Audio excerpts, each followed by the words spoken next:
homocigóticos. Recording ¿Por in qué? Porque son progress. homocigotos recesivos. En este caso, tienen que tener en cuenta a posteriormente o ya cuando tengan una pareja, si la pareja que va a llegar a ellas es portador o no portador de la enfermedad. Y en este caso, si es un paciente portador, toca mirar si es heterocigoto u homocigoto dominante, porque ahí, si es un homocigoto dominante, las generaciones siguientes a ellas van a tener o van a presentar todos la enfermedad. En cambio, si es un heterocigoto, van a tener 50% de que presente la enfermedad o 50% de que no presente la enfermedad. Por eso es importante conocer muy bien, o bueno, y saber distinguir las tecnologías de nueva generación para saber qué tipo de herencia podría tener la familia. Eso sería, Ok, doctor. ok, gracias. En el caso tanto de María Fernanda como de Carlos, nosotros podemos observar que si bien existe la argumentación, no hay un paso a paso en la consejería genética. ¿Quién de los que tiene levantada la mano realizó la consejería genética teniendo en cuenta las 5 etapas? Pues yo más o menos, profe, pues no sé si... A ver, John Alexis, te escuchamos. Bueno, en primer lugar se debe educar a la paciente en lo referente a la enfermedad, sobre todo en pues, el IF3, que es lo que estamos diciendo, ¿no? Y básicamente se le va a explicar que la enfermedad, pues primero que basando su árbol genealógico, se está pasando generación tras generación, o sea, en este caso siempre se está transmitiendo, ¿no? Dándole punto a que es el 50% que se está transmitiendo, o sea, si tiene un hijo, obviamente va a pasar la enfermedad, ¿no? También se le hace énfasis en que la enfermedad tiene que ver, pues, con lo que se está mencionando en el caso, con una pérdida, ¿no? Del subconjunto, pues, básicamente de la parte neuronal, ¿no? Y esto, pues, explicándole toda, pues, de una manera como se le explica como más de una educación hacia el paciente, hacia que él entienda el tipo de enfermedad que se está enfrentando, ¿no? Y visualizar también desde ese modo, siguiendo las pautas del pronóstico. En este caso, podríamos decir pues, que la enfermedad pues, no tiene cura, básicamente, porque siempre se está pasando, ¿no? A punto de retraerla, no, siempre se estará pasando, ¿no? Y la progresión, pues, no se va a poder detener. Ahora también se puede decirle, pues, también dependiendo de qué es lo que se va a poder hacer en el caso de que, suponiendo la del F3 ya esté en embarazo, uno puede tener que hacer las suposiciones. En este caso, pues, la suposición sería decirle, no, pues, básicamente el tratamiento sería debido a la especificidad de la enfermedad, básicamente va a ser sintomático generalmente, y pues debido a que siempre le va a dar un rango pues, de edad también para sus futuras generaciones, de también que se pueda transmitir pues un poquito el mensaje, ¿no? Digamos, como se dice que se está transmitiendo después de tenido los hijos, básicamente pues podríamos poner una edad entre pues, que 25 años en adelante. Es que, profe, yo el caso sí lo había leído, está en el libro de clínica médica genética, creo que está, y se llama enfermedad, o sea, la enfermedad como tal se llama la enfermedad de Huntington, se llama la que se está expresando ahí, ¿no? Que es la que más, bueno, siguiendo el punto, pues también se le va dando los puntos de tener en cuenta, que es, digamos, de que se aparece en la edad adulta, y que las pruebas, pues, que se le puede hacer también pueden ser solamente predictivas. De ese caso, como último énfasis, debido a también la afectación que le puede dar toda esta noticia, pues, a la madre, o digamos, si está, pues, se le puede decir que, pues, que se puede dar un tratamiento, pues, más que todo de prevención. En este caso, pues, se le ofrece seguimiento continuo, servicios de apoyo, incluida, pues, una terapia física y ocupacional. Y también como servicios sociales de lo que se puede hacer. Y por último, pues, ya se intentaría ir, pues, a la parte psicológica con el fin de intentar afrontar, pues, lo que se le puede venir o lo que ya está, pues, a punto de venir al paciente. Y por ende, pues, eso sería toda la parte. Ok, muy bien. Realmente cuando ustedes entonces hagan para nuestras siguientes evaluaciones y se solicita aplicación de la consejería genética, traten de forma juiciosa de explicar el paso a paso, porque de esa manera la argumentación queda completa.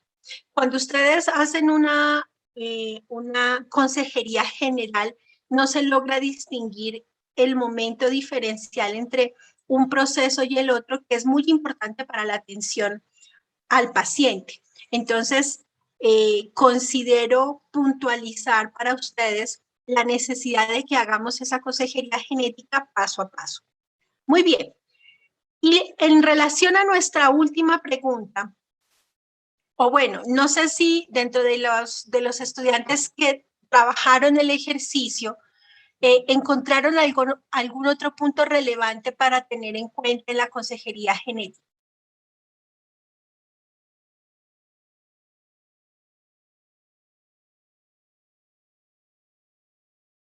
Bueno, parece que no.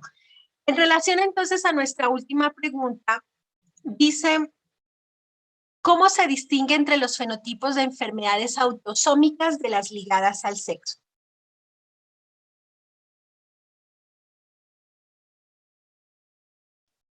Profe, yo iba a agregar algo a la pasada pregunta. Qué pena, no creo que mi Vale, Gabriel. micrófono está.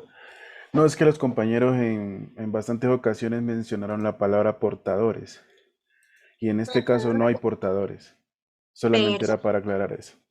Muy bien. Y esa es una aclaración muy importante porque recuerden que cuando nosotros hablamos de enfermedades autosómicas dominantes, el heterocigoto se expresa como un afectado, por lo tanto no puede ser un portador, porque al tener el alelo dominante ya está expresando la enfermedad. Entonces, la puntualización de Gabriel es muy importante. Gracias, Gabriel. Para la cuarta pregunta, Lady, ¿cómo trabajaste la cuarta pregunta, Lady? Profe, la cuarta pregunta es de distinguir, ¿no? De ligado y de autosómico. Ajá. Hacer una Verá, argumentación, sí. ajá. Entonces, bueno.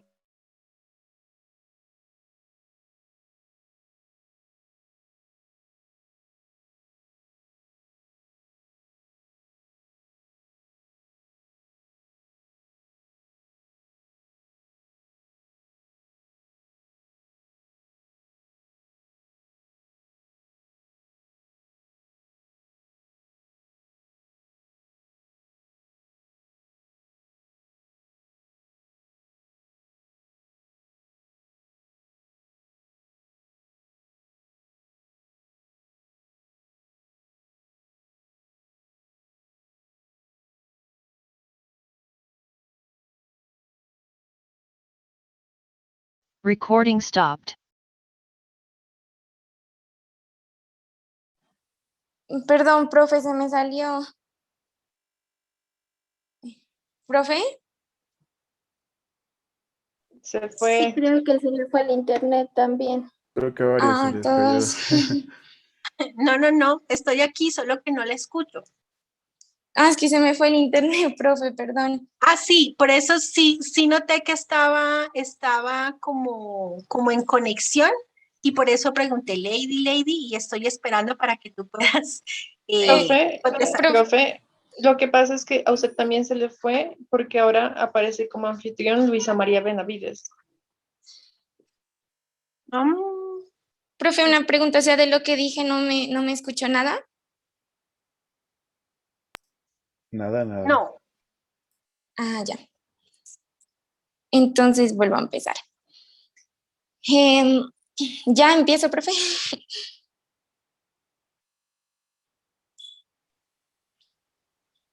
Sí, porfis. Y Luisa, que le devuelvas el anfitrión a la docente, por favor. Ya le voy a devolver. Gracias, María Fernanda. No peleo por el anfitrión, pero por favor, Luisa, devuélvame el host. Te escuchamos, Lady, mientras no te preocupes.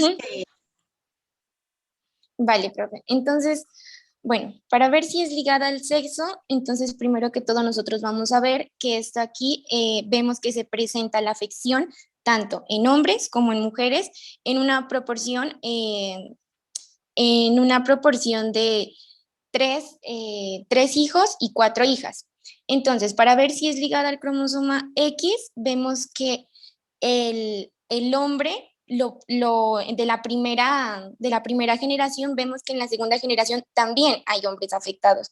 Entonces, como nosotros entendemos, el hombre no le puede pasar el cromosoma X a alguno de sus hijos, pero sí a sus hijas. Entonces, por ahí descartamos que no es ligada al cromosoma X, asimismo tampoco va a ser ligada al cromosoma Y, ya que nosotros entendemos que el padre a las hijas le transmite el cromosoma X más no el cromosoma Y. Entonces, siguiendo con el análisis, para identificar, nosotros también vemos que esta la vemos que se presenta primero que todo, en todas las generaciones. Vemos que se presenta tanto en hijos como en hijas. Entonces, de aquí vemos que hay proporciones similares. Así, entonces, para que sea autosómica dominante también vemos que uno de los padres tiene que estar afectado. Entonces ahí vemos que, pues ya todo, por consiguiendo con todo el análisis que hicieron mis compañeros de autosómica dominante, pero pues para diferenciar básicamente lo que dije anteriormente. Muy bien, Lady. María Fernanda, ¿tiene un aporte adicional? Doctora, ¿me escucha? Sí, escucho. Pues yo, o sea, cuando comencé a hacer el análisis, dije, bueno, voy a comenzar a ver los detalles más pequeños. Entonces, primero que todo, para ser ligada al cromosoma Y, pues es necesario que se dé solamente en hombres, porque pues, son los únicos que portan el cromosoma Y. Pero como vimos, pues es una enfermedad en la que hay varios afectados, tanto hombres como mujeres. Entonces, descartamos esta herencia. Y para ser recesiva ligada al cromosoma X, pues tienen que haber portadoras que sean mujeres, pero pues nos damos cuenta que aquí ya se están como tal afectando a los integrantes de la familia. Entonces, como me di cuenta, pues haciendo el análisis dije, tiene que ser autosómica recesiva, autosómica dominante, perdón, porque pues aquí se afecta tanto a hombres como a mujeres, son afectados ya como tal, o sea, no son portadores, y pues ambos hijos de todas las generaciones tienen igual proporción de conseguir la enfermedad. Es más, pues ¿puedo compartir pantalla? Sí, puede. Deme un segundito. Ya. Aquí. Perdón. Jeje. Ya, ustedes viendo mi chat. Bueno, aquí como vemos, no sé si miran, aquí se mira que en la tercera generación, en los integrantes de la familia, en el 1, 2, 3, 4, 5, 6, 7, 8, 9, ellos cumplen la ley o la característica que nos decía que ambos hijos pueden, o sea, que todos los hijos tienen igual de 50% de probabilidad de conseguir la enfermedad. Y pues aquí hay 4 hijos y 2 de los cuales están afectados. Entonces, eso. Ok, allí en su árbol quedaría pendiente la numeración de las generaciones y la numeración de los individuos. Sí, para que me quede más fácil también explicar. Perdón. Sí, de acuerdo, para que sea correcta la explicación. Muy bien, muchas gracias a todos. Hay una mejor argumentación en relación a lo que vimos en las evaluaciones que hicimos hace 15 días, por lo que veo que la clase anterior sirvió mucho para que ustedes puedan ir organizando sus procesos argumentativos y sobre todo deduciendo los grupos de enfermedades que podemos presentar con etiología humana. Muy bien. Entonces ahora vamos a...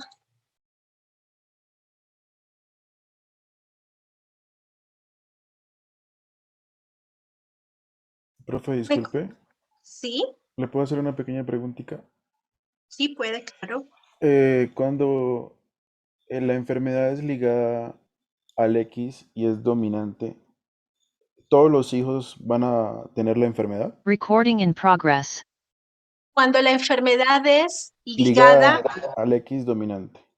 uh-huh, ¿Todos los hijos van a tener la enfermedad? sí. Los hijos varones, sí. Las hijas mujeres no. Van a ser portadoras. Ah, ok. Listo, profe. Gracias. Bueno. Con mucho gusto. Ok.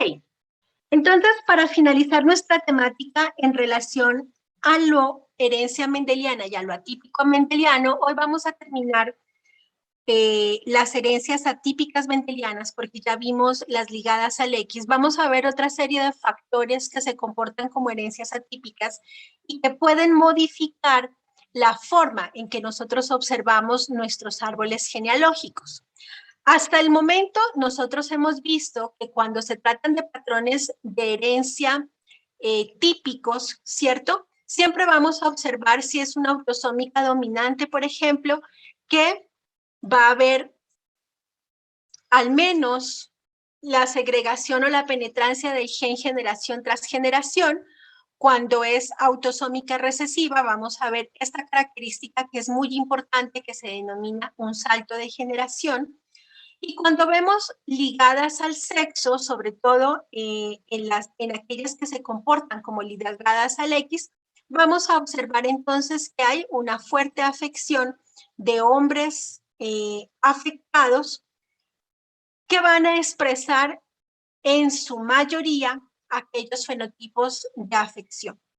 Recuerden que nosotros hablamos, y para puntualizar un poco lo que mencionábamos sobre las portadoras, recuerden que la expresión portador, para que no se les olvide, o portadora, se refiere básicamente a cuando nosotros estamos en enfermedades de herencia recesiva. Bien puede ser autosómica o ligada al X. En cualquiera de los dos casos nosotros utilizamos portador, porque en el caso de la dominancia autosómica o ligada al X dominante, pues nosotros vamos a tener esto en heterocigosidad. Y el solo tener un alelo dominante ya implica que se exprese el fenotipo de afección. Por lo tanto, el uso adecuado de esta terminología es para la herencia de tipo recesivo. Ok. ¿Qué pasa entonces cuando nosotros vemos árboles que son completamente atípicos a lo que hasta ahora hemos conocido?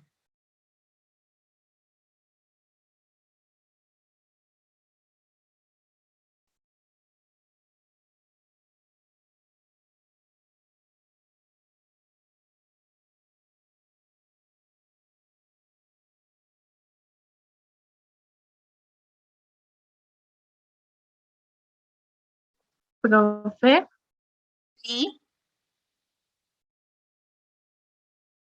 no, perdón, pensé que otra vez la vi de internet. No, no me vio que estoy dibujando. Sí, ahorita me di cuenta, perdón. No, estoy aquí dibujando muy juiciosa para poder explicar. Ok, entonces cuando nosotros tenemos árboles que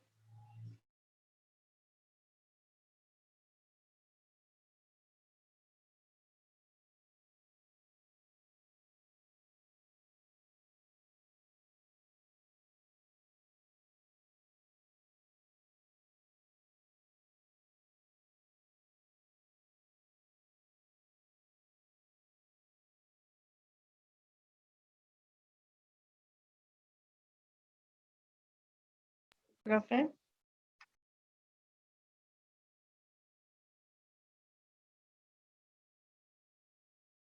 ahora creo que sí se le fue.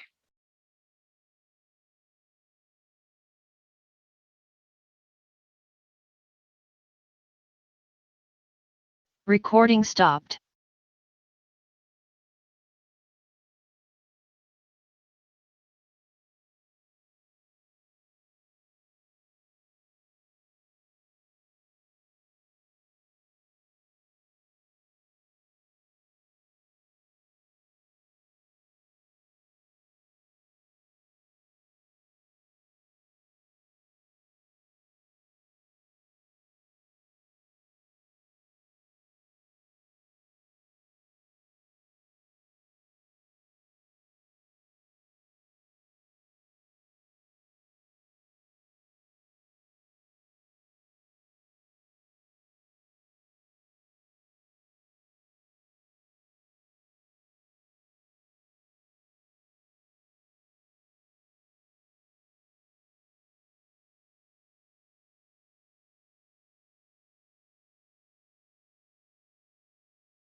Volví. Hola, profe. Hola, profe. Parece que hay un daño general en la ciudad, ¿cierto? Pero me conecté desde mis datos de celular porque ya he tenido 2 caídas. Luisa María, ¿me regresas el host, por favor?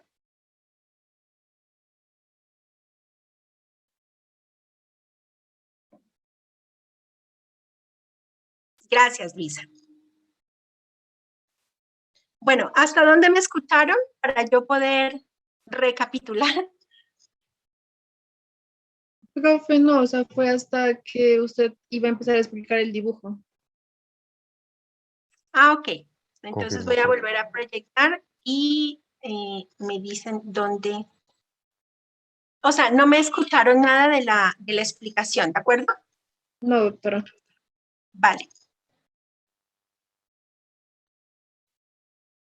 Recording in progress. Entonces lo que les estaba diciendo es que cuando nosotros tenemos árboles genealógicos como estos, logramos identificar claramente una forma o un patrón de herencia particular y podemos identificar rápidamente o por lo menos deducir un tipo de herencia. A eso le llamamos entonces árboles genealógicos típicos o de herencia típica.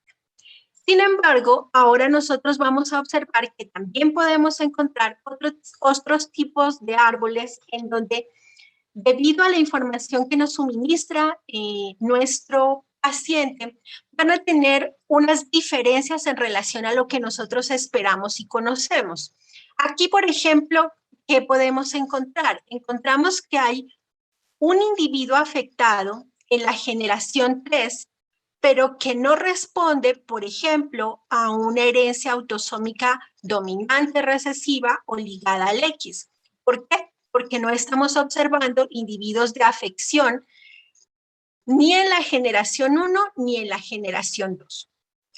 Cuando esto ocurre y cuando nosotros observamos que esos patrones se diferencian en el patrón de herencia que nosotros esperamos, entonces tenemos que sospechar de que existen otro tipo de herencias atípicas que están influyendo sobre la expresión de esos fenotipos de afección.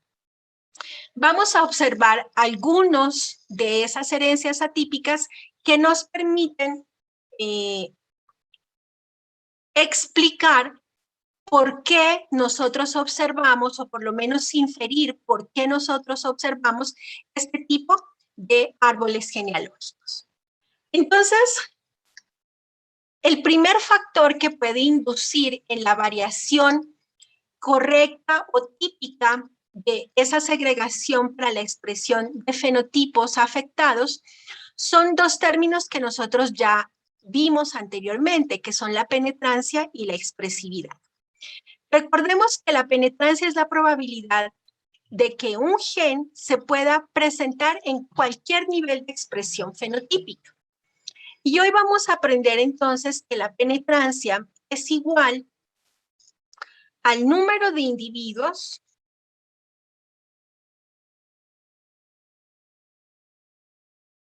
que portan el gen o que tienen el gen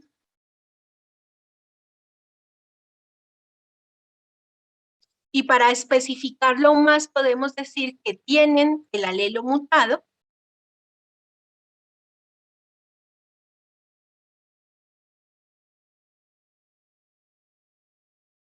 sobre el número total de individuos en una familia o en el árbol genealógico que nosotros tengamos. Y esto lo vamos a multiplicar por 100. Entonces, me voy a regresar un poquito y ustedes tienen en cuenta esto. Si yo hablo, por ejemplo, del cálculo de la penetrancia en esta autosómica recesiva, entonces yo cuento. Tengo 1, 2, 3 y 4 individuos que expresaron el alelo mutado, ¿cierto? Entonces la penetrancia es igual a 4 sobre el número total de individuos. ¿Cuántos hay?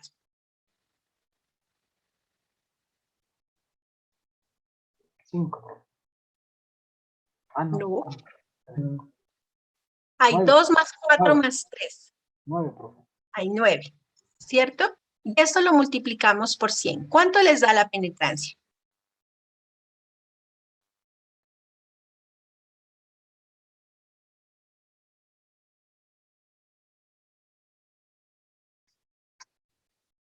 ¿4 dividido 9 por 100? 24%. ¿Cuánto? 44.4. 44.4%. Entonces, miren cómo nosotros vamos a expresar la penetrancia. Cuando la penetrancia es igual al 100%, decimos que la penetrancia es completa. Cuando la penetrancia está entre el 90 y el 99.9%, entonces decimos que la penetrancia es alta. Y cuando la penetrancia es menor o igual al 89%, entonces nosotros decimos que la penetrancia es baja.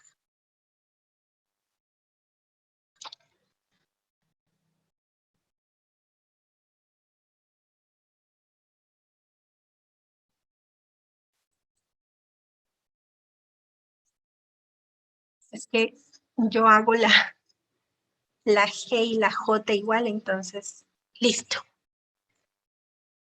Aquí tenemos entonces una penetrancia baja. ¿Cuál es este porcentaje? 44.4%. Entonces, ¿qué podemos decir? ¿La penetrancia es alta o baja? Baja. Muy bien. Ahora vámonos a este ejemplo. Calculen la penetrancia para este árbol genealógico.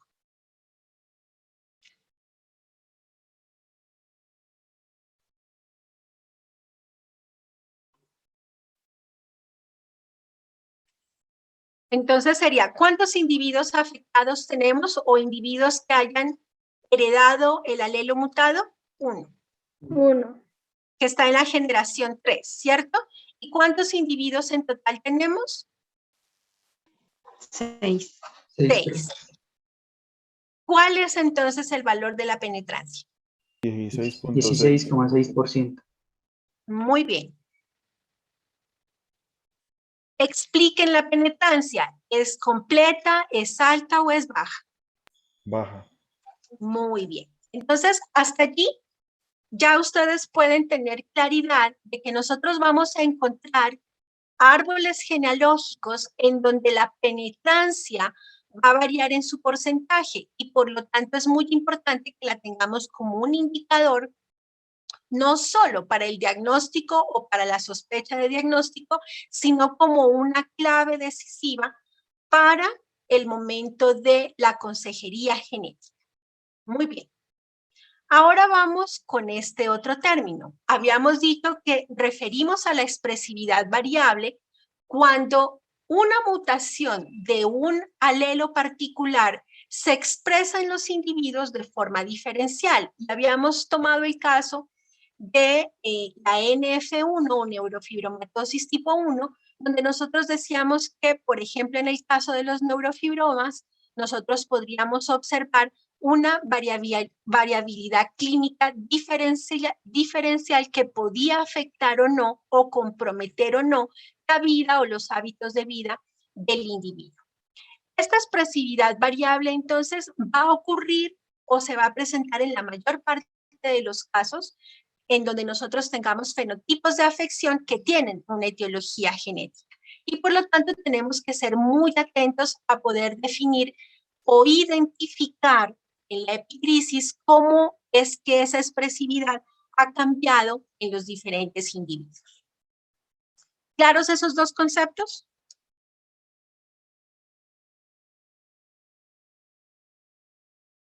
Profe, Sí, Diana. ¿me puede volver a explicar expresividades que no entendí? Ok, entonces te lo voy a explicar no utilizando el neurofibroma, sino otro ejemplo. Bueno, entonces habíamos dicho que la NF1, que es el gen que expresa, la mutación en este gen expresa una enfermedad que se llama neurofibromatosis tipo 1. ¿Cierto? Sí, profe. Pero sí me entendí. Tipo 1. Entonces, aquí nosotros vamos a observar que para esta enfermedad tenemos diferentes fenotipos.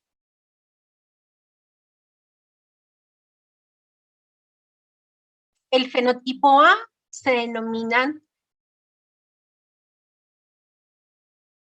afecciones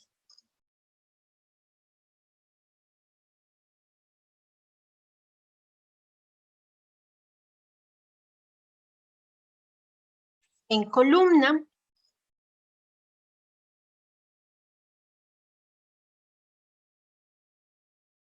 El segundo fenotipo se denominan nódulos de Lynch.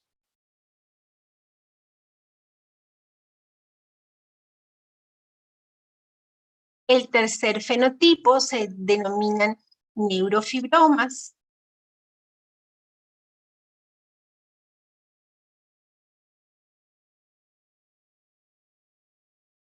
Y el cuarto fenotipo se denominan máculas de color café con leche. ¿Hasta ahí estamos bien?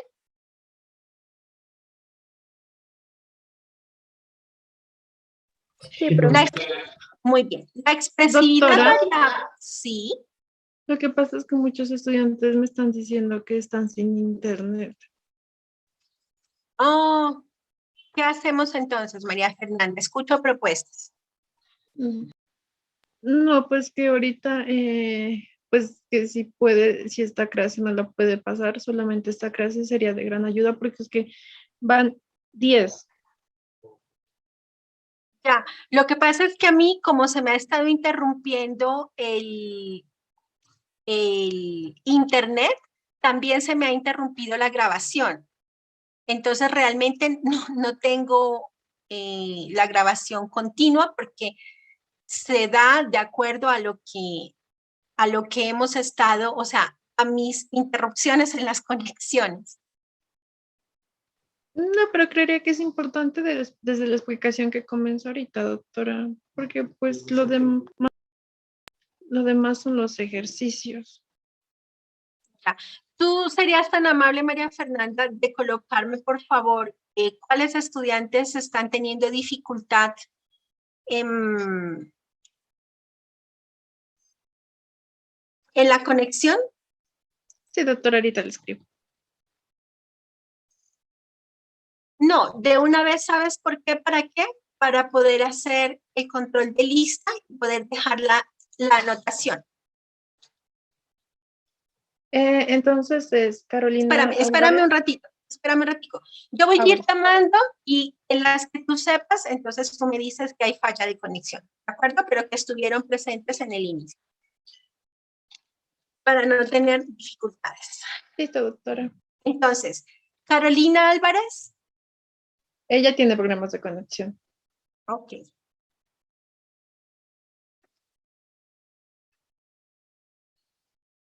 María Jacqueline Andrade. Presente, profe. Gracias. Luisa María Benavides. Presente, profe. Gracias. Carlos Javier Betancourt. Presente, profe. Gracias. María Fernanda Urbano. Presente, profe. Isabela Cadena. Presente, profe. José Armando Chincha.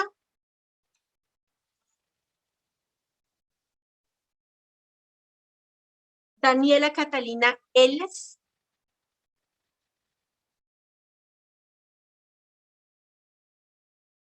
José Miguel Enríquez. Presente, doctora, buenos días. Hola, buenos días. María Fernanda Escobar. Profe, ella me escribió que tiene problemas de conexión y que se le está cayendo, que intenta entrar, pero que no. Vale. Gina Lisbeth Escobar. Presente, profe. Gracias.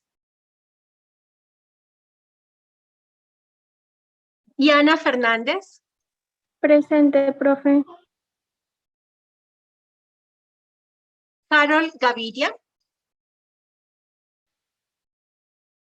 Gracias, Mauricio. Lady Diana Gómez.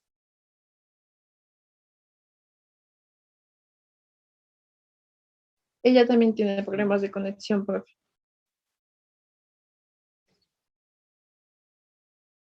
Oscar Daniel Goyes. Profe, él también tiene problemas de conexión. Jessica Lara. Presente, profe. Gracias.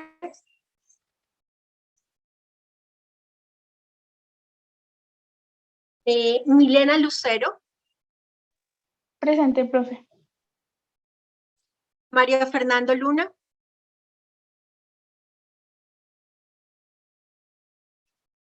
Tiene problemas de conexión, profe. Ya, profe, ya me pude conectar. Ok.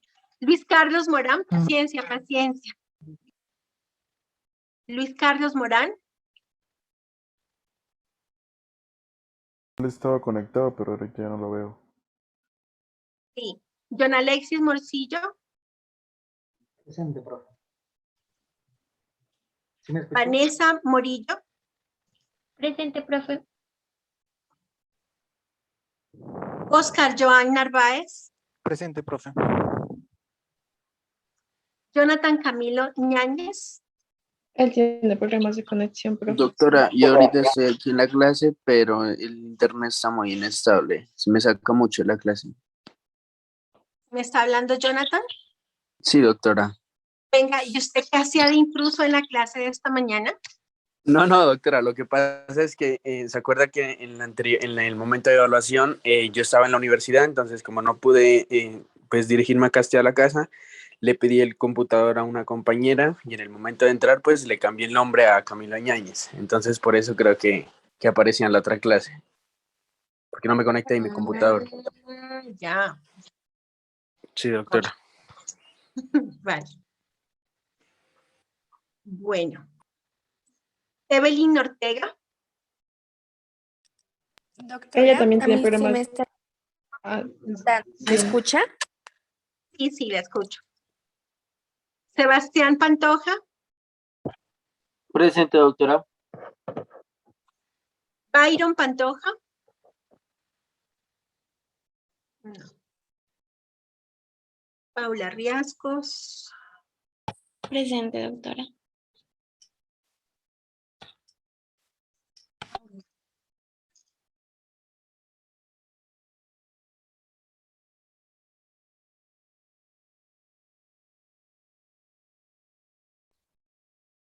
Cristian Rodríguez.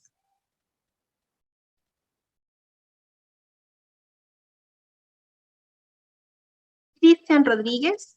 Profe, me acaba de escribir que tampoco, o sea, que la escucha, pero que no le da la conexión. Vale.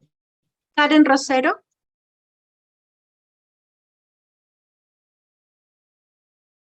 Karen Vanessa Rosero. Brian Rosero. Presente, profe. Gracias.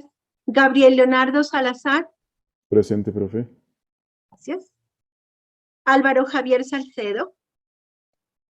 Sí, profe, presente. Gracias. Nicolás Sánchez.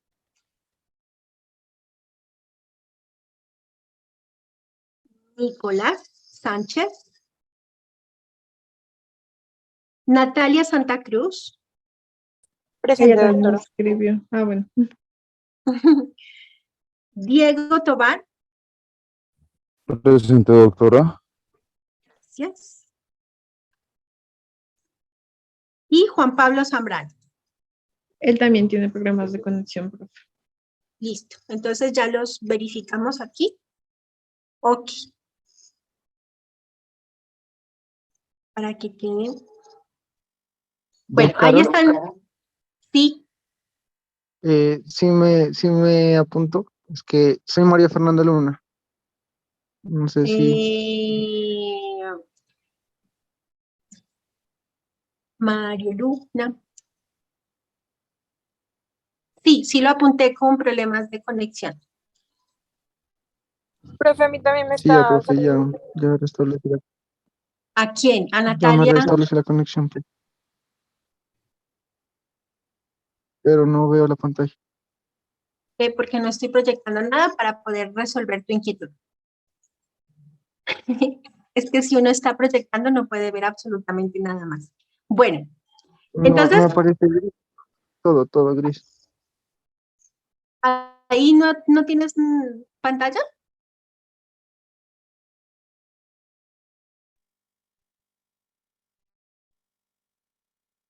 ¿Los demás ven pantalla? Sí, señora. Mario, ¿será que revisamos tu conexión? Y por favor, ¿me informas?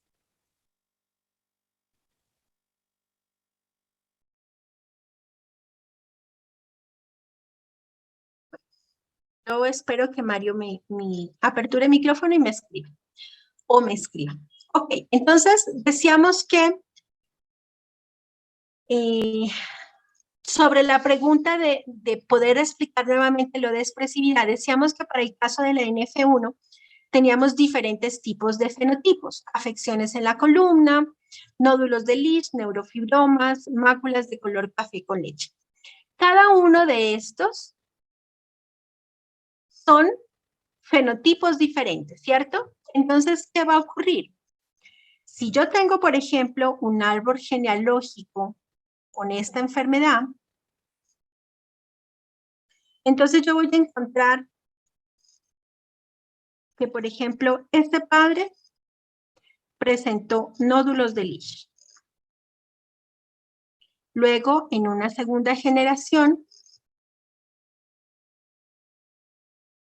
observamos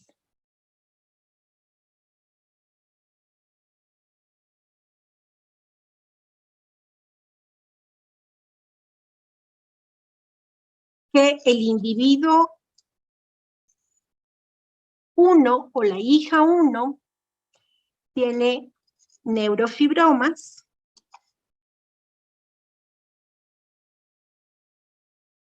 y que el hijo 3 tiene máculas.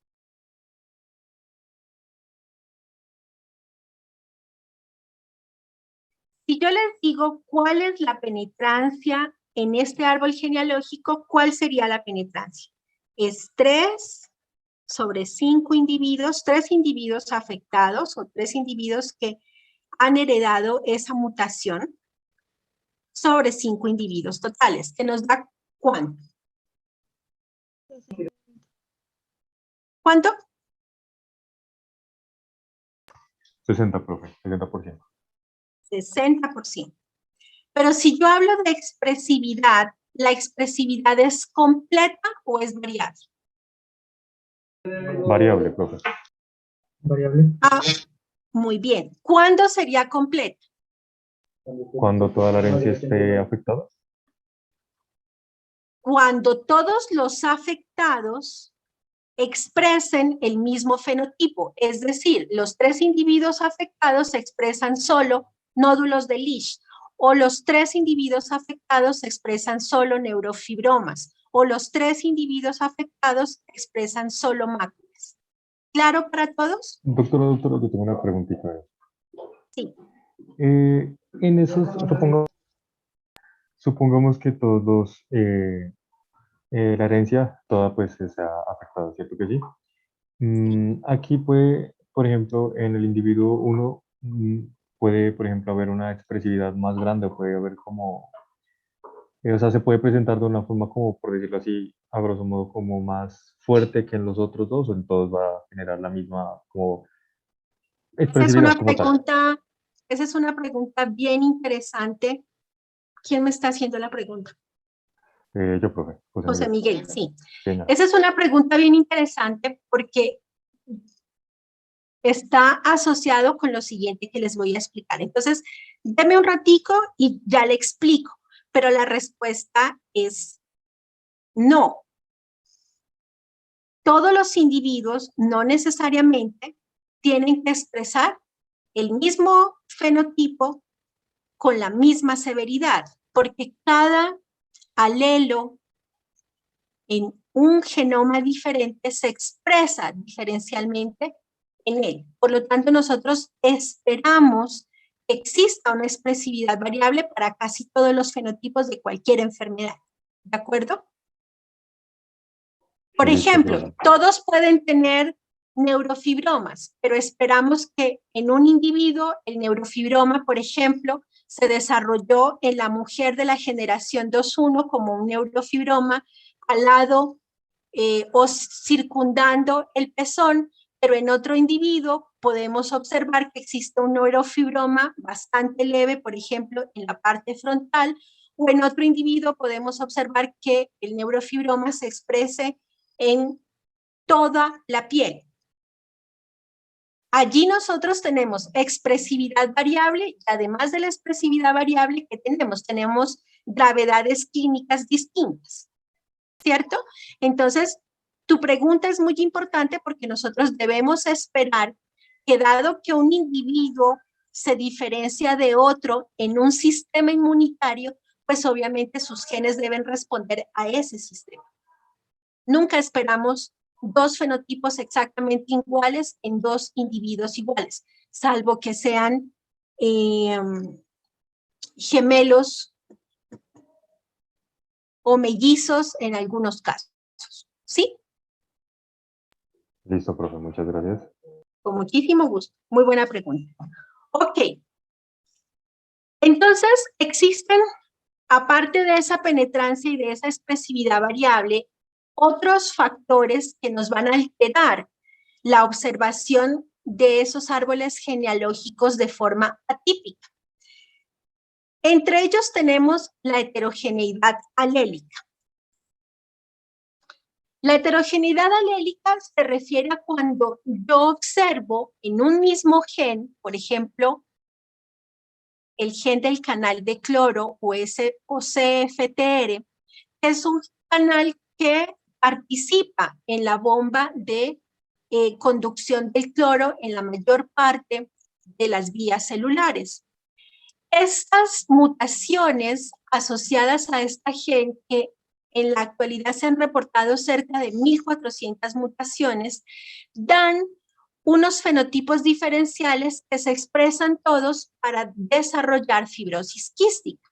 Entonces nosotros podemos observar que esta fibrosis quística, que se presenta generalmente como una acumulación de secreciones mucosas que pueden estar concentradas preferencialmente a nivel de pulmón, también pueden estar adheridas a otros órganos como por ejemplo hígado, páncreas, riñón, entre otros que pueden generar fenotipos distintos.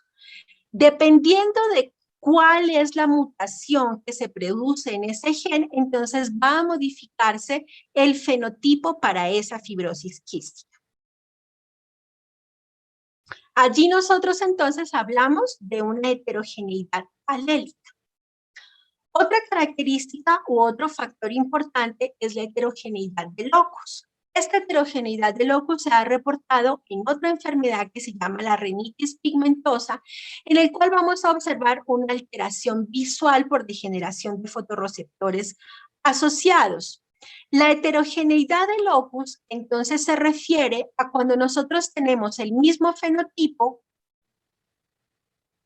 pero ese fenotipo es causado por genes que se encuentran en loci distintos.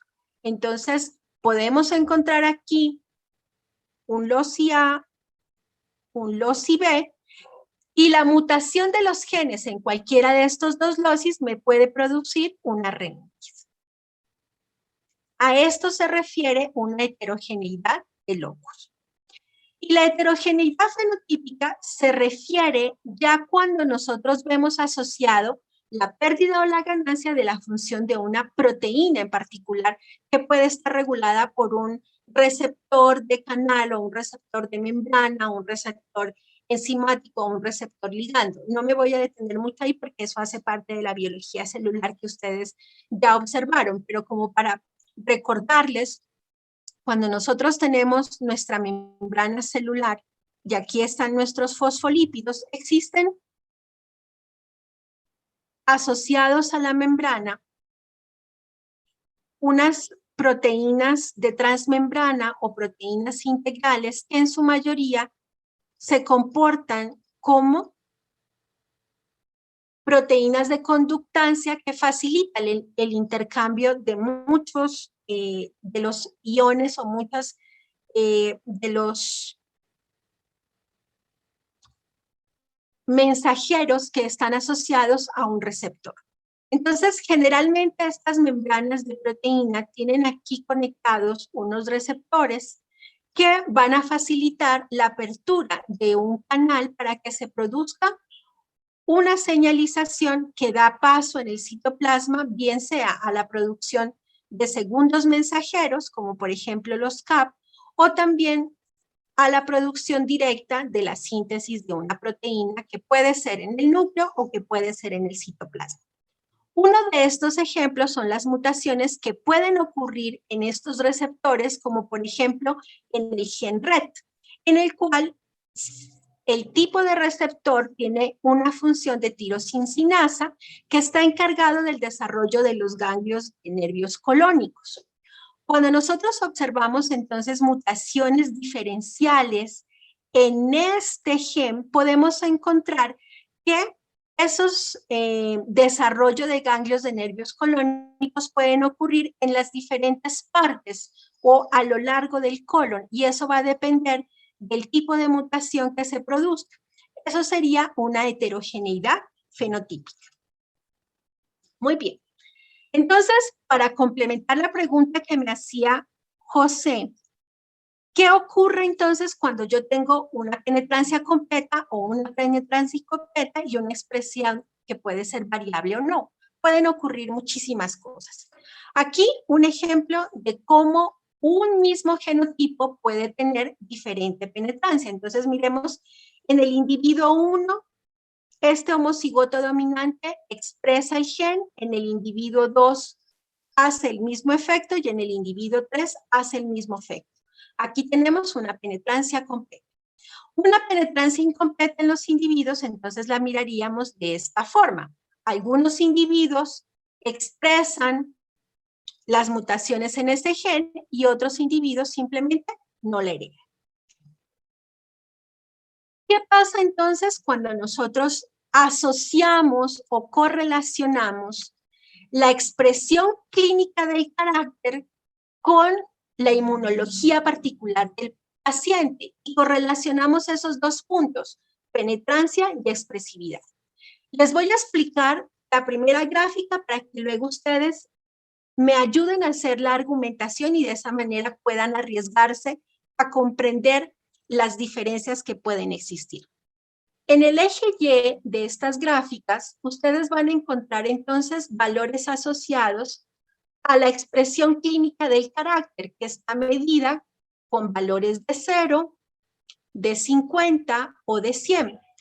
Cuando el valor de la expresión clínica del carácter es 0, quiere decir que es una expresión clínica leve, es decir, que no genera gravedad para el paciente ni que afecta su calidad de vida. Cuando tenemos una expresión de 50, entonces tenemos una expresión clínica media, y cuando tenemos una expresión de 100, entonces tenemos una expresión clínica severa. En el eje X, ustedes van a encontrar el número de pacientes.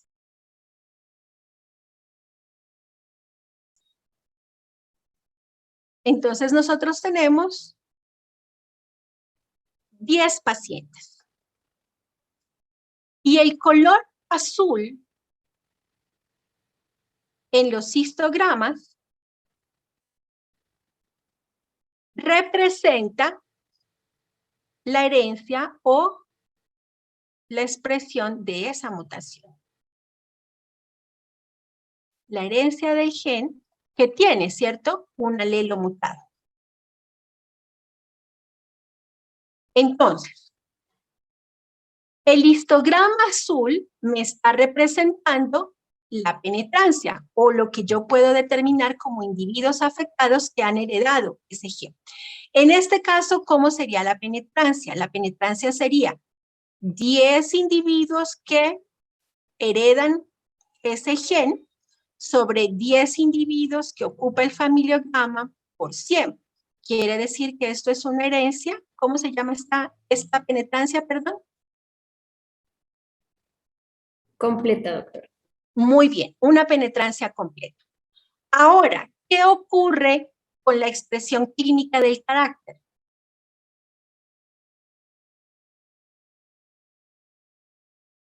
Miren que en todos los individuos, la expresión clínica del carácter se manifiesta en su máximo nivel, en 100.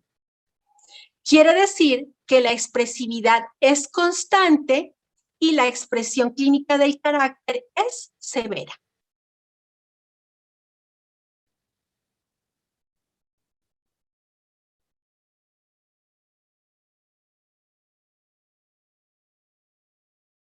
Muy bien. Siguiente caso. ¿Qué pueden ustedes deducir con respecto al porcentaje de penetrancia y a la expresión clínica? Los escucho. Quien quiera participar, aperture su micrófono y los escucho.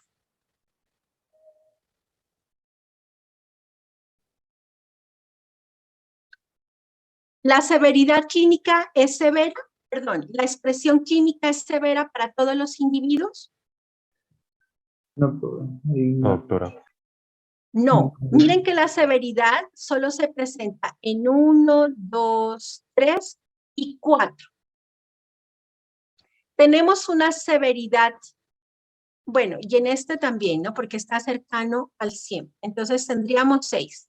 Tenemos una severidad media para 2 individuos y tenemos una severidad, perdón, una expresión clínica de carácter leve para 2 individuos. Entonces decimos que la expresividad del carácter es variable con una expresión clínica variable.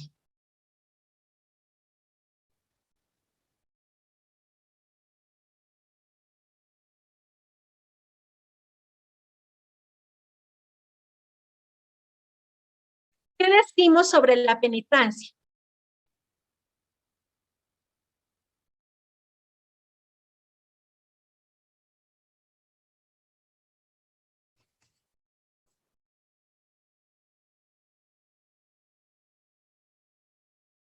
La penetrancia es completa. Porque para estimar la penetrancia yo solo tengo que observar, independiente del tamaño del histograma, que el histograma esté en color azul. Es decir, el individuo está afectado con un alelo mutado. Muy bien. ¿Qué pueden ustedes deducir de este siguiente caso?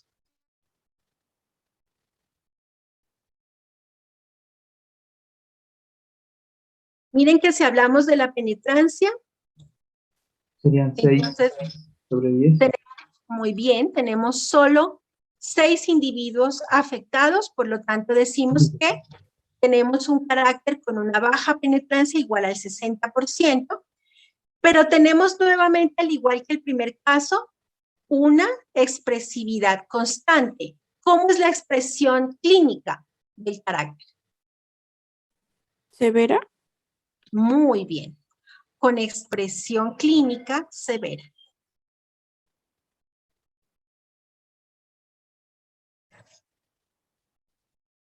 Perfecto.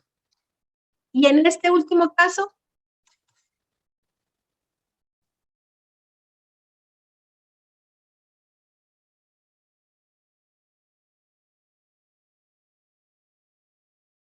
miren que tenemos 1, 2, 3, 4, 5, 6 y 7, por lo tanto vamos a tener un 70% de penetrancia, es decir, que tenemos una baja penetrancia.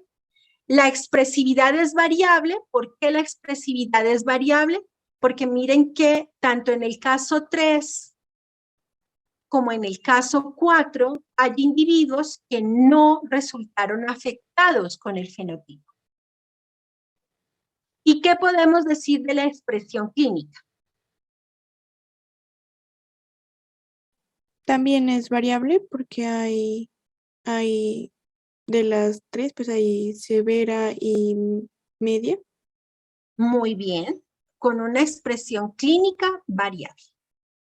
Perfecto. Juan, ¿sí ve que es bastante compleja su pregunta?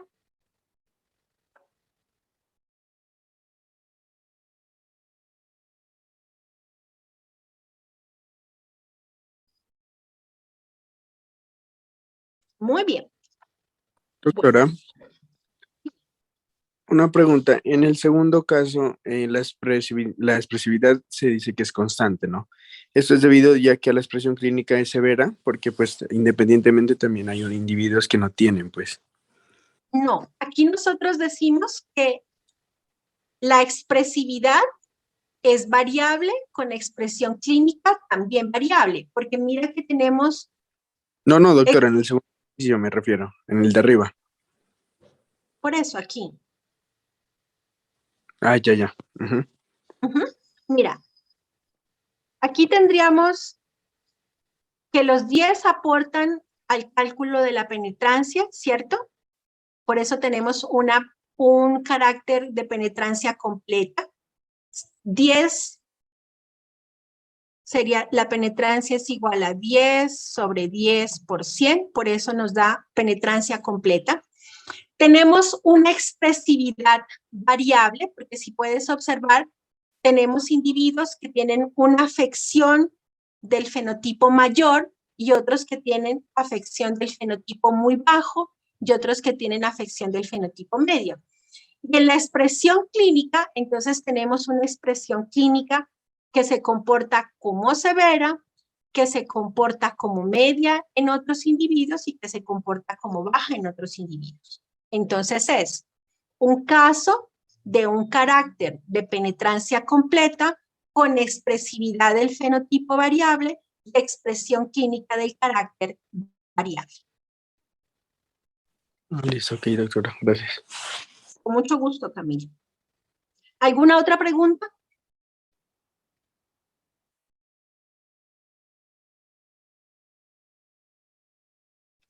Miren que la dinámica de las clases cambia mucho por las preguntas. Es increíble cómo cambia la dinámica. Ok, bueno. Entonces, veamos algunos ejemplos de los conceptos que hemos visto hasta ahora.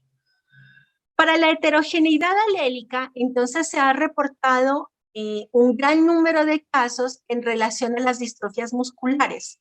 Tenemos dos tipos de distrofias musculares que son muy frecuentes, la distrofia muscular de Duchenne y la distrofia muscular de Becker. Ambas distrofias se presentan por mutaciones que ocurren en el gen de la distrofina y estas se comportan además como una herencia recesiva ligada al sexo.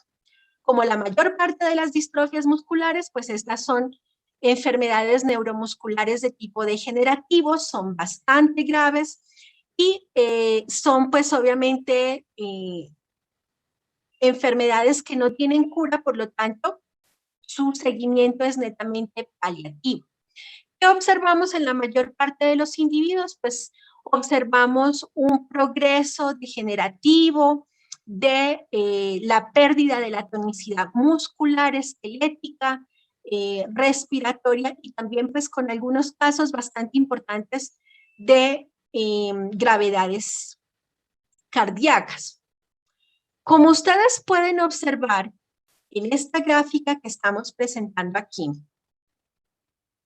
aquí en la parte de arriba tenemos la distrofia muscular de Becker y en la parte de abajo tenemos la distrofia muscular de Duchenne. Ambas nos están refiriendo el número de mutaciones que pueden estar localizadas en el brazo corto del cromosoma X. Recordemos que nuestro cromosoma X es un somo metacéntrico medio. Este es nuestro brazo corto y este es nuestro brazo largo. Este es nuestro centrómero. Y las mutaciones que ocurren entonces en este brazo corto son las que van a atrofiar el desarrollo muscular y por lo tanto van a generar la degeneración muscular. Ahora, la gravedad y pronóstico de esta enfermedad va a tener una asociación que depende principalmente de las características de las mutaciones que puedan ocurrir en el gen de la distrofina. ¿Por qué decimos entonces que existe una heterogeneidad alélica? Porque dependiendo de la mutación que ocurra, entonces vamos a observar variaciones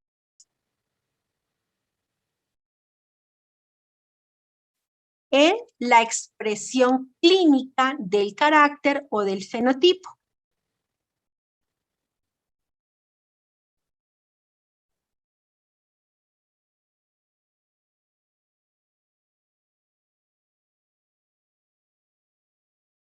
Muy bien. Otro factor que nos explica la expresividad variable es la anticipación. La anticipación se refiere a la edad de inicio de una enfermedad.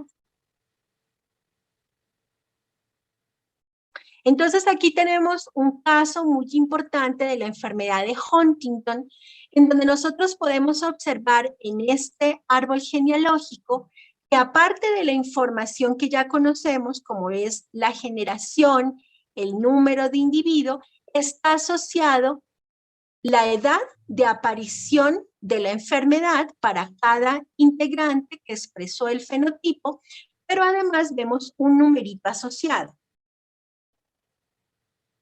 Este número asociado me está representando el número de repeticiones de trinucleótidos CAG, citosina, adenina, guanina, que se están presentando en los individuos. Entonces miremos que en la primera generación, el padre fallecido tiene 37 repeticiones de citosina, adenina, guanina, que se expresaron a los 64 años.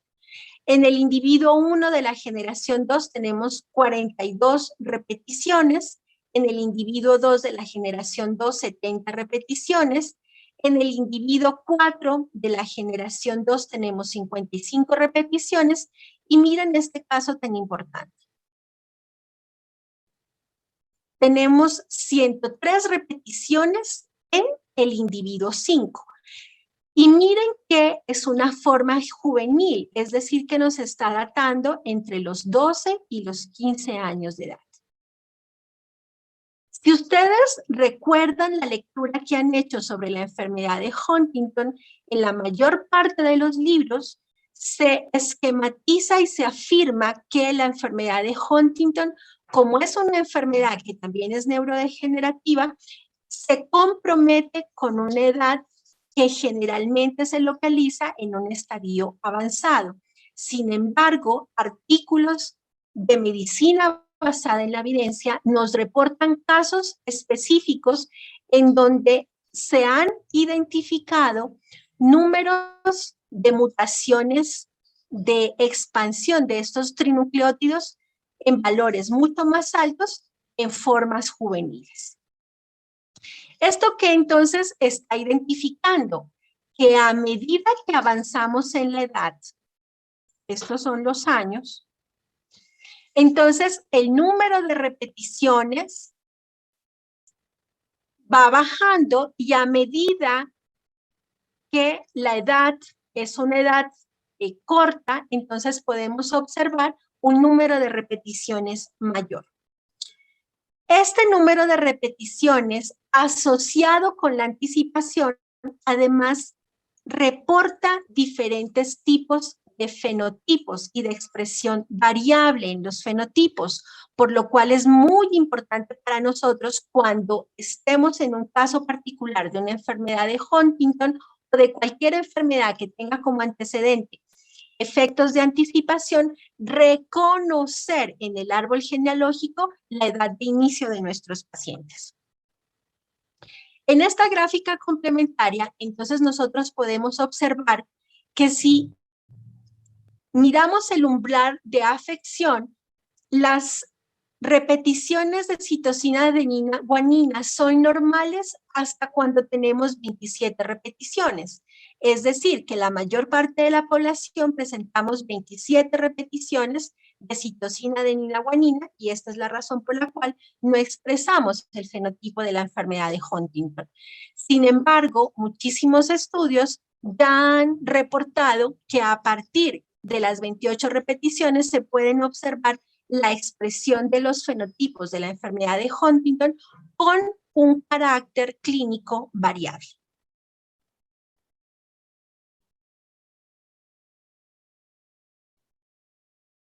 Otro efecto son las mutaciones de novo, que es muy parecido al ejemplo que yo les estaba indicando al inicio de nuestra clase. Entonces, cuando ocurren mutaciones de novo, es porque nosotros estamos observando un efecto netamente aleatorio.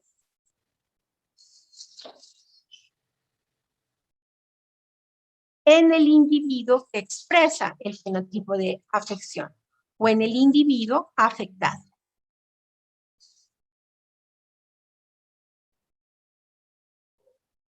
La mejor forma de detectar estas mutaciones de novo es cuando nosotros observamos que en la primera y en la segunda generación no se observan fenotipos de afección en los padres del probando o en los abuelos del probando. Entonces ya podemos sospechar de una mutación de novo. Las mutaciones de novo o mutaciones nuevas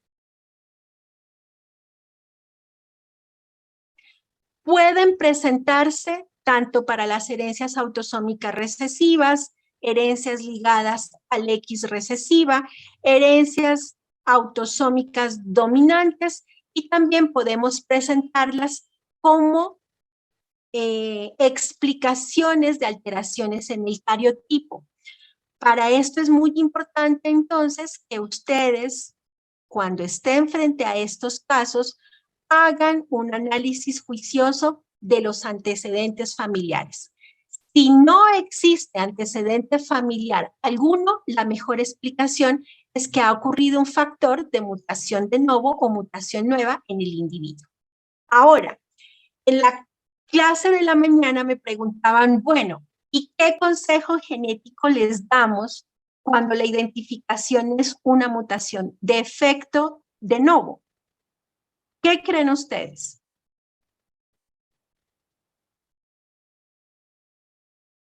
¿Qué es una mutación de novo? Y de ahí debemos partir la consejería genética.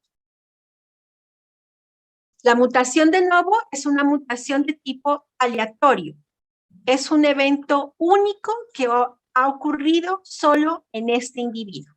Entonces, si este individuo nos manifiesta una posibilidad de querer tener una descendencia, ¿hacia dónde debería estar dirigida nuestra consejería genética?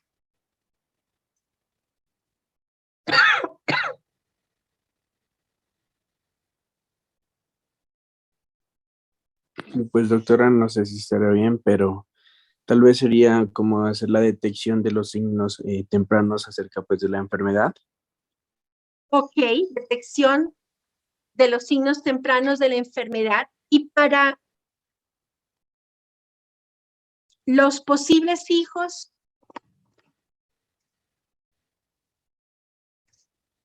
si es una mutación nueva y es un efecto aleatorio, ¿necesariamente se va a heredar en los hijos? Entonces tocaría hacer el análisis de ese tipo de qué enfermedad sería la que fue la que se volvió a dar, ¿no? Y por ese mismo lado también se puede intentar evaluar el grado de que pueda heredar las futuras generaciones. Muy bien. Entonces, eso que usted está diciendo, John Alexis, significa un análisis de línea.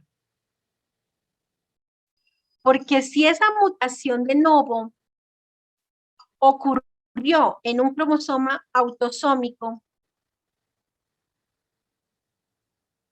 ocurrió en un cromosoma sexual, entonces nosotros vamos a ver que hay una línea que puede ser esporádica o una línea que puede ser germinal, ¿cierto? Si ocurre como una línea esporádica, nosotros esperaríamos necesariamente que la mutación que ocurrió en el individuo se quede en el individuo. Pero si ocurre en una línea germinal, entonces nosotros realmente estaríamos observando o deberíamos decirle a nuestros pacientes que esa mutación que apareció por primera vez en el individuo tiene una probabilidad de ocurrencia en la descendencia, que va a depender del tipo de mutación que identifiquemos y, como tú lo mencionas, de asociar esa mutación con una enfermedad conocida o rara. ¿Claro para todos?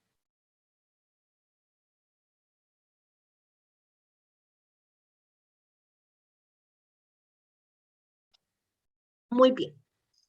Nuestro siguiente efecto se llama el mosaicismo gonadal. El mosaicismo gonadal es el mismo mosaicismo germinal que nosotros observábamos, también presente en los casos, por ejemplo, del síndrome de Down, donde mirábamos que si la etiología de un síndrome de Down se daba por un mosaicismo, entonces los efectos clínicos eran de menor expresión clínica que si lo eran por una trisomía. La mayor parte de las mutaciones que ocurren cuando hay una asociación a este efecto gonadal se dan generalmente en el proceso de embriogénesis. Por lo tanto, siempre vamos a encontrar un riesgo para el desarrollo embrionario o del feto en el proceso de gestación. Aquí nosotros observamos entonces un mosaicismo general en una estrogénesis imperfecta que tiene una herencia autosómica dominante. Miren que en la primera generación nosotros estamos observando a un padre que ha tenido dos parejas y con cada una de esas parejas tuvo unos hijos. Si se dan cuenta, en el caso 1 y en el caso 2, independiente de que la madre fuese distinta, el riesgo de recurrencia para los hijos es de al menos el 50%, ¿cierto? De tal manera que entonces nosotros aquí podemos decir que existe una probabilidad bastante alta de que la mutación que se está expresando en la progenie tenga una procedencia desde el padre o que haya un mosaicismo gonadal desde el padre. Para poder revisar esos efectos, también tenemos que analizar otros efectos que se denominan los genes con impronta. Los genes con impronta son aquellos que se heredan de forma dependiente de uno de los progenitores. Aquí, como ustedes pueden observar, existen diferentes genes que se expresan en cromosomas paternos o en cromosomas maternos. Por ejemplo, en el cromosoma 1 se ha observado que las improntas están asociadas a los dos orígenes, tanto paternos como maternos. Pero miremos, por ejemplo, en el cromosoma 6, en el cromosoma 19, la expresión básicamente es hacia un origen materno.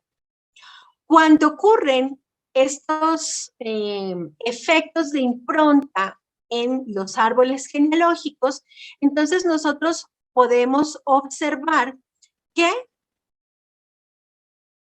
en un árbol, por ejemplo, genealógico de una enfermedad autosómica dominante,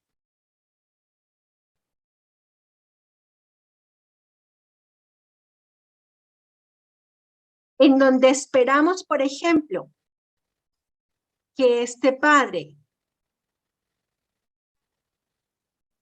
herede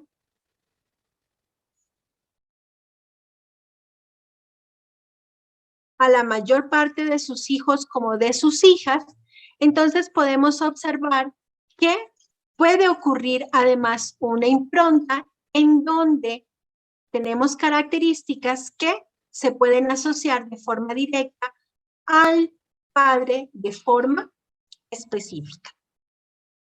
Aquí que podríamos deducir que esta impronta viene precisamente del padre y que esta es la razón por la cual no encontramos una expresión en los hermanos, aunque cada uno de ellos tenga un 50% de probabilidad de expresar el mismo fenotipo de afección para la característica. Entonces, de cierto modo, en nuestras hijas se estaría protegiendo esa expresión de impronta por venir de una impronta paterna. Existen unas enfermedades como por ejemplo la osteodistrofia hereditaria de Albrecht que está asociada a estas improntas características. Si ustedes se dan cuenta, en el árbol genealógico nosotros observamos que el carácter o el alelo mutado que está haciendo la expresión del fenotipo de osteodistrofia es el alelo A mayúscula. Sin embargo, podemos observar que el alelo A rojo tiene una impronta de origen materno, mientras que el alelo dominante de color negro tiene una impronta del origen paterno. Y dependiendo de ese origen, entonces nosotros vamos a observar una expresión fenotípica diferencial. Miren que cuando el origen es paterno, entonces en los heterocigotos podemos observar una expresión completa del fenotipo. Aquí lo que estaríamos esperando básicamente es que este fenotipo tenga una expresión clínica severa. Mientras que cuando observamos que esa misma impronta es del padre, entonces la expresión del fenotipo va a disminuir. Si la impronta es de la madre, entonces vamos a encontrar una mayor expresión clínica o severidad clínica en la afección, y cuando es del padre, entonces vamos a observar que los individuos están afectados con una osteodistrofia hereditaria. Entonces, miren que puede variar muchísimo la expresión del fenotipo.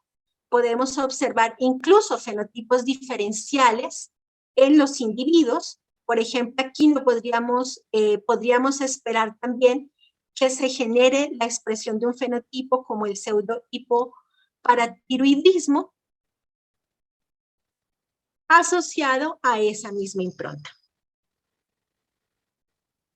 Bueno, un ejemplo de la heterogeneidad de locus está asociado a los reportes que se han hecho para los individuos afectados con la pérdida auditiva.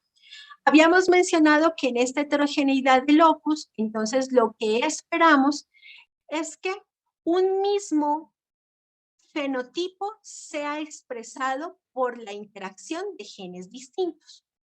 Aquí observamos un árbol genealógico de 3 generaciones donde podemos encontrar 2 familias, ¿cierto? Una familia que viene del padre y una familia que viene de la madre. Si se dan cuenta, en la generación 2, los individuos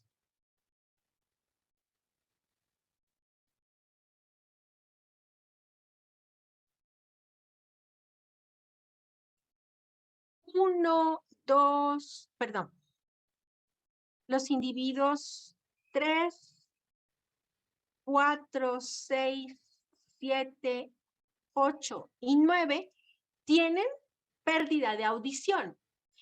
Pero en el caso de la familia paterna, esta pérdida de audición se da por las mutaciones que ocurren en el gen A, mientras que en el caso de la familia materna, esa misma pérdida de audición, ese mismo fenotipo, se da por las mutaciones que ocurren en el gen B.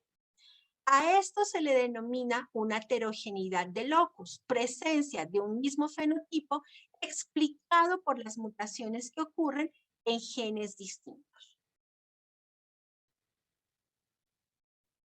Y para terminar, entonces tenemos el efecto de la pleiotropía. La pleiotropía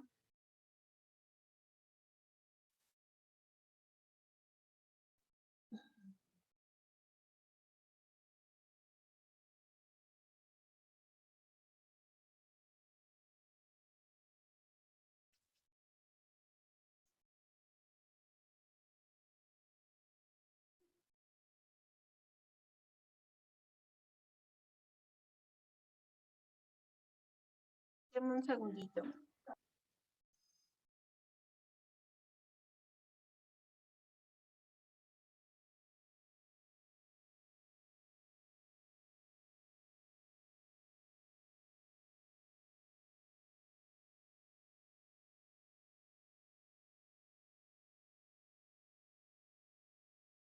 La pleiotropía, entonces, se produce por, miren, la acción de dos genes diferentes. El gen FBN1, que está ubicado en el cromosoma 15. Bueno, para enseñarles un poquito la lectura de esto. Sería la subregión 1 de la región 21 del brazo largo del cromosoma 15. Cuando existen mutaciones para este FBN1, entonces nosotros encontramos una enfermedad autosómica dominante que afecta alrededor de 1 a 10,000 individuos, se considera como una enfermedad rara, pero que presenta 3 posibles fenotipos. A nivel esquelético, entonces lo que nosotros vamos a encontrar en la mayor parte de los individuos es una talla larga, tanto a nivel de extremidades anteriores como posteriores. Vamos a encontrar a nivel ocular fenotipos de miopía, luxación del cristalino, y a nivel cardiovascular dilatación de válvulas y aorta. Sin embargo, cuando nosotros encontramos unas mutaciones en el gen FBN2 que está ubicado en el brazo Q del cromosoma 5, entonces vamos a encontrar que el fenotipo asociado es distinto. Es una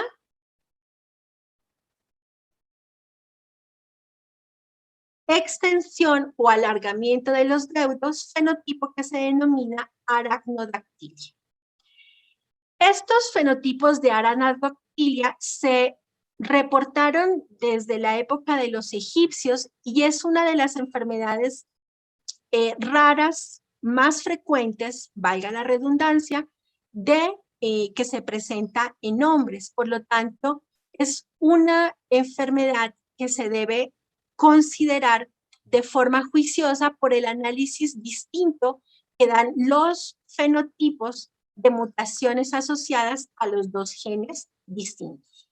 Ahora, nosotros observamos que en estos casos podríamos tener también una interacción génica, es decir, podríamos tener mutaciones en el gen FBN1 más un efecto aditivo para una mutación del gen FBN2.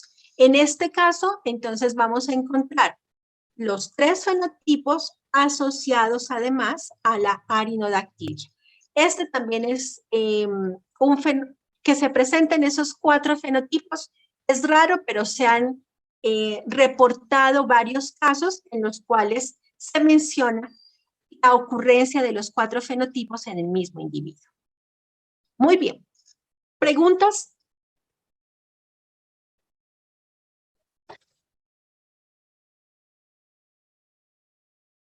No, doctora. Ok.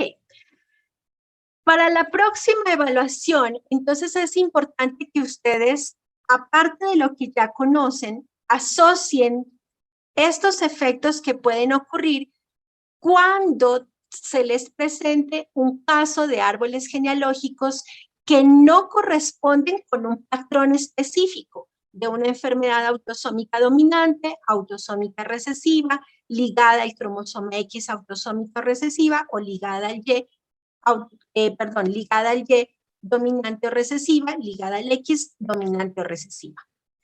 Entonces, para que ustedes practiquen un poco para esa evaluación, yo les Voy a proyectar una serie de ejercicios para que ustedes los realicen, para que ustedes los complementen, discutan en grupo. Recuerden que la mejor forma de preparar nuestras evaluaciones es un trabajo en grupo. Les va a arrojar mejores resultados para que ustedes puedan escucharse o recibir críticas constructivas acerca de sus procesos de argumentación. Muy bien.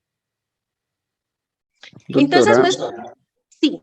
una preguntita. ¿La dinámica de evaluación es igual a la del primer corte? No. Yo nunca O sea, repito una dinámica de evaluación. listo, vale. Sí. Lo único que se repite, porque así lo concertamos en el FOA, es que es oral. Pero la metodología es distinta. De hecho, ya estamos viendo que se separaron dos grupos. Entonces, por eso la metodología es diferencial. ¿De acuerdo?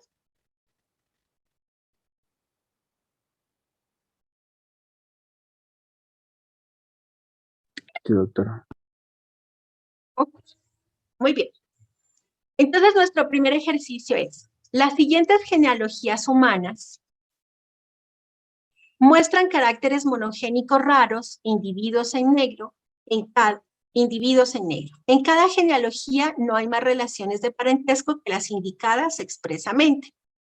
Indique los genotipos más probables de todos los individuos utilizando letras mayúsculas paralelos con efecto dominante y minúsculas paralelos con efecto recesivo. Segundo ejercicio. En la genealogía se muestra en negro los individuos que padecen una rara enfermedad muscular. Padecerán la enfermedad los descendientes de la pareja 3, 4 y 3, 5. Entonces, recuerden complementar en cada ejercicio .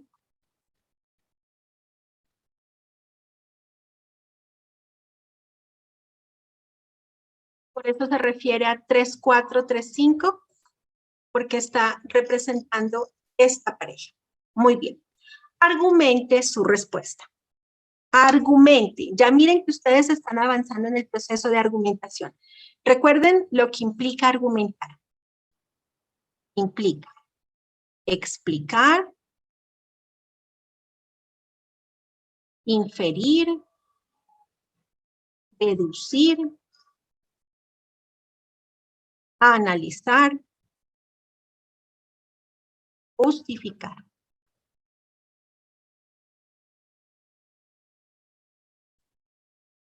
Tercer grupo de ejercicios. En las siguientes figuras aparecen varias genealogías humanas. Cada una de ellas se refiere a una enfermedad hereditaria diferente. En todos los casos, las enfermedades son muy poco frecuentes. Indique en qué casos el gen responsable de la enfermedad podría estar ligado al sexo.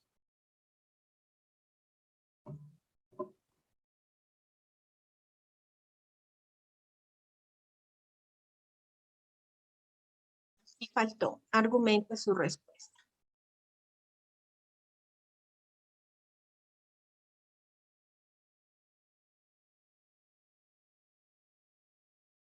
Un hombre empleado durante varios años en una central nuclear tuvo un hijo hemofílico, gen recesivo ligado al cromosoma X, el único caso en su familia y en la de su mujer.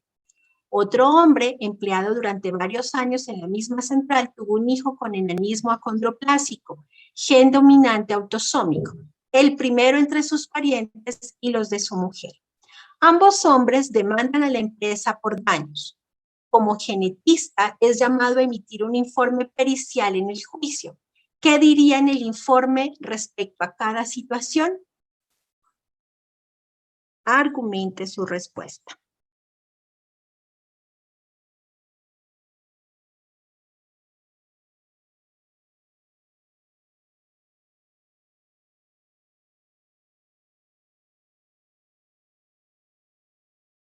Muy bien.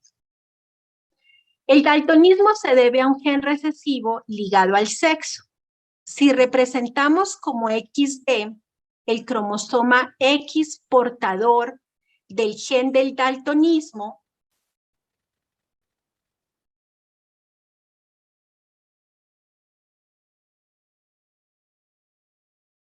y como X, el que posee el dominante que determina la visión normal,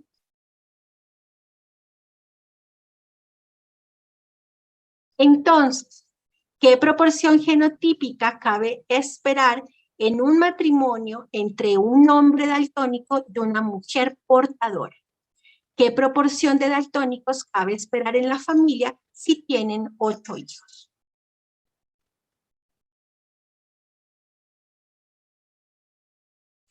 Si tienen preguntas o quieren hacer una asesoría en relación a estas preguntas, pues no duden en escribirme a mi correo a partir del lunes y de recordarme con María Fernanda si alguno tiene una solicitud de asesoría para yo estar atenta a las mensajes en el correo. ¿Ok? Profe, Sí. lo que pasa es que me están escribiendo muchos a decirme que si nos puede decir si el parcial que viene el sábado es oral o escrito. En el FOA está establecido que nuestras 3 evaluaciones son orales. Listo, profe, gracias. Con muchísimo gusto. Gracias a ti por la pregunta. Doctora, Y profe, otra cosita. Sí. Que es, o sea, a todos nos llegan las notas en estos días. Ya les llegaron. De este grupo me faltan algunos correos y en el transcurso de esta tarde ya les llegan a todos. Del grupo de teoría 1, María Fernanda, ya todos tienen sus evaluaciones. De ustedes No, es de este grupo, doctora.